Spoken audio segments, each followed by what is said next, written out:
Sveiki visi, sveikinamės jau iš 4 L-Drive įkrovimo parko, kuris jau atsidarys gruodžio 11 dieną. Šį kartą jisai atsidaro kely Klaipėda-Vilnius, maždaug apie 50 keli kilometrai nuo Klaipėdos. Tai manau, kad tie, kurie keliauja, tai jau turbūt matėt, kad pastaruosius keletą mėnesių jau stovi pastatas ir vyko tik tai rengimo darbai. O šiandien daugiau papasakosime apie tai, kas čia veikia ir kokio galingumo stoteles turim. Šiandien testuojame jau 4 L-Drive įkrovimo parką, kuris duris atvers jau netrukus. Šiame parke įrengta 10 įkrovimo stotelių, 2 iš jų yra iki 400 kW galios, 8 po 200 kW.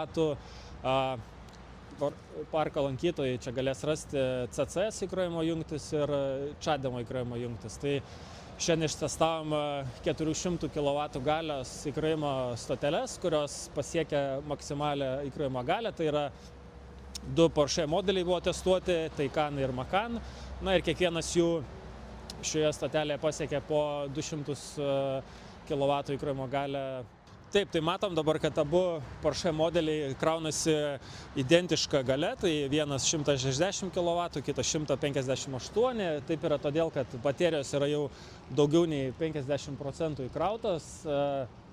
Sesijos pradžioje abu elektromobiliai įkrovėsi maksimalia stotelės leistino šiuo atveju gale, tai yra po 200 kW. Testo metu taip pat bandėm ir kiekvieną atskirai, tai Taycan modelis pasiekė virš 300 kW įkrovimo galią. Tai įprasta situacija kiekvienam elektromobiliui. Kuo įkrovimo baterija yra pilnesnė, tuo įkrovimo galia lėtėja. Elektromobilių gamintojai deklaruoja maksimaliai įmanomą įkrovimo galią. Tačiau tai nereiškia, kad kiekvieną kartą atvykus prie įkrovimo stotelės tą galią pasieksime. Tai lemiantys veiksniai yra baterijos lygis. Kuo tuštesnė baterija, tuo tikėkime, kad didesnę įkrovimo galią pasieksime. Taip pat svarbu oro sąlygos.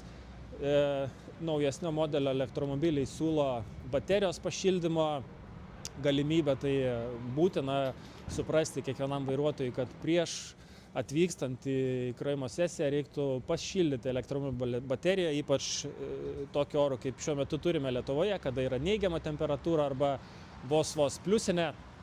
Tokiu atveju šilta baterija, paprastai tariant, sudarys sąlygas pasiekti didesnę įkrovimo galią. Mūsų įkrovimo parkuose rekomenduojama visą laiką stoti prie laisvos stotelės, tai yra ta, prie kurios nesikrauna joks elektromobilis. Tokiu atveju jūs turėsit visas galimybės gauti maksimalią stotelės atiduodamą galią. Tai šiuo atveju 400 kW arba 200 kW. Aišku, labai įtakoja ir jūsų elektromobilio galimybės. Tai jeigu atvykstat į parką ir matote, kad prie stotelės jau kraunasi elektromobilis, rekomenduojame rinktis kitą laisvą stotelę, prie kurios nėra jungtas joks elektromobilis. Šioje stotelėje dabar pajungtas kraunasi ID4 82 kWh talpos baterijos modelis arba ID4 Pro. Kaip matom pagal kreivę, šiandien elektromobilis pasiekė maksimalų 83 kW įkrovimo galią. Tai lėmė kelios priežastys – šaltas oras ir nepilnai pašildyta baterija, kadangi elektromobilis prieš tai važiavo labai trumpą atstumą. Na ir atvykus į įkrovimo parką apie valandą laiko prastovėjo, tai tiesiog natūraliai baterija atvėso. Elektromobilis pradėjo krautis nuo 10 maždaug procentų. Na ir matome, kad ties 25 procentais pasiekęs yra 82 kW įkrovimo galią.